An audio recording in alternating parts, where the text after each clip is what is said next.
Hello, and thank you for tuning in to what is episode 8 of the Celtic Canon.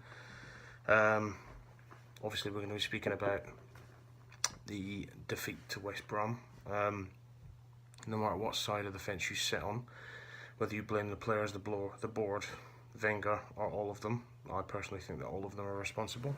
The game and the display was not good enough. It's quite clear, no matter if you back Wenger or not, he has to go. It's quite clear that he's not getting the best out of the players, the resources that he has at his disposal. I've watched the highlights now twice, and it is horrifying to watch.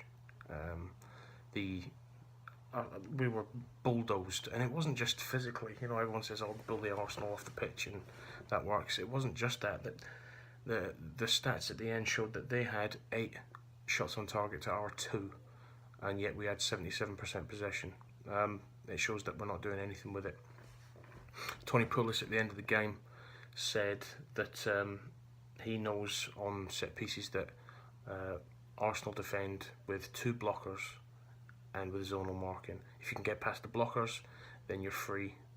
You've got a free run at the defence. And for both Craig Dawson goals, Ramsey was the first blocker, and he got past him quite easily, and obviously headed in past Czech. And then the third goal, Dawson's second, he just shrugged off Oxlade-Chamberlain, and he had a free run, and he scored. What I don't get is that why they didn't follow him. Especially the third one. You look at Oxlade-Chamberlain, he literally just tried to shoulder barge him to stop him, and then just watched. He turned around and watched as Dawson had a free header in the 6-yard box. You can talk about plain banners as much as you want. You can talk about protests, but what's quite clear is that something has to change. He is not getting the best out of his troops. He would have asked for a response after. We've lost 4 out of our last 5 Premier League games, which is the first time it's happened apparently in 22 years, which is quite startling in itself. He would have asked for a response. Now, the fact, obviously, it's quite obvious that he did not garner a response from his men. It was abject. It was insipid. It was powder puff. It was useless. You can say that he can't summon the best out of his men now, and obviously it's quite clear that that's a fact. But you can also say that the players did not perform, and that is quite clear as well. Obviously Alexis puts in 100% every time he plays, and whenever he's on the ball, he does make something happen. Aside from that, Mustafi, Oxlade-Chamberlain, Ramsey, Bellerin was woeful today. They're not performing. They're not gelling. They're not even doing the basics the majority of the time. 77% possession, and yet only 2 shots on target. All respect to West Brom, they played better than us and by a country mile, but we should be getting more than 2 shots on target with the attacking prowess at our disposal. 2 shots on target with 77% of possession. Now, before the game, everyone talked about, we played them, I think it was Boxing Day. I was at the game with my brother, and we watched us huff and puff to a 1-0 victory, and we cried out for the fact that he decided to play Giroud. Giroud was in a purple patch at the time. He was scoring for fun. I can understand why Wenger put him in there, but it was the wrong tactics, because obviously West Brom are more than adept at the aerial challenge, and when you put Giroud in, he plays with his back to goal and he waits for a ball into the box.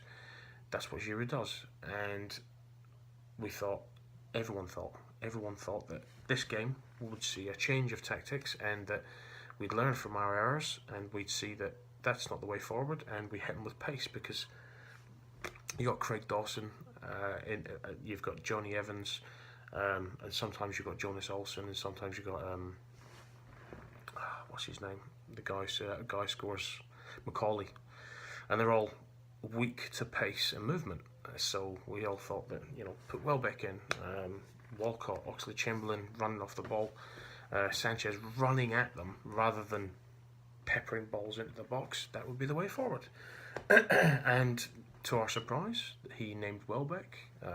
Walcott was in there, and Alexis.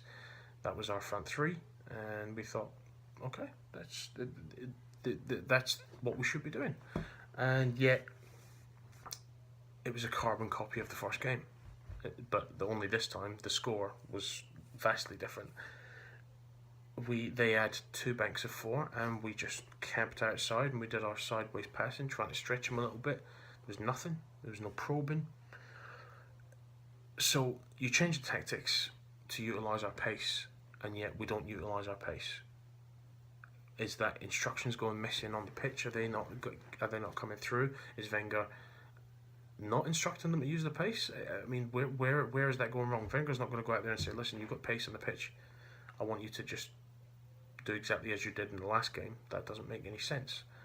But yet, it can't happen every single time that you can't blame the players 100%.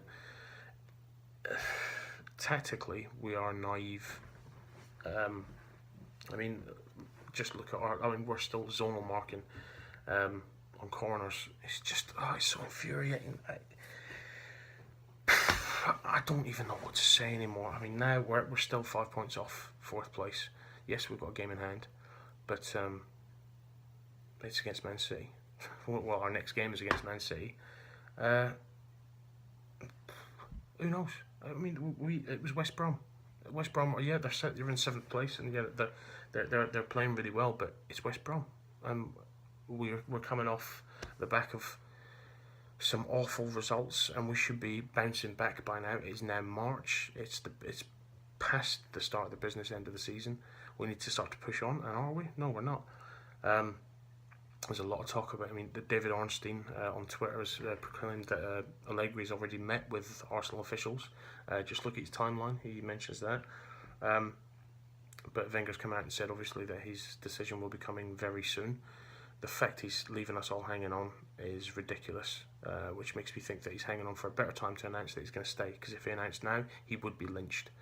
But I will stop at cussing the man. I've seen some awful things today directed at Arsene Wenger, and while he is not at his best right now, and our team is not at his best, and that is a lot of the blame has to go to him.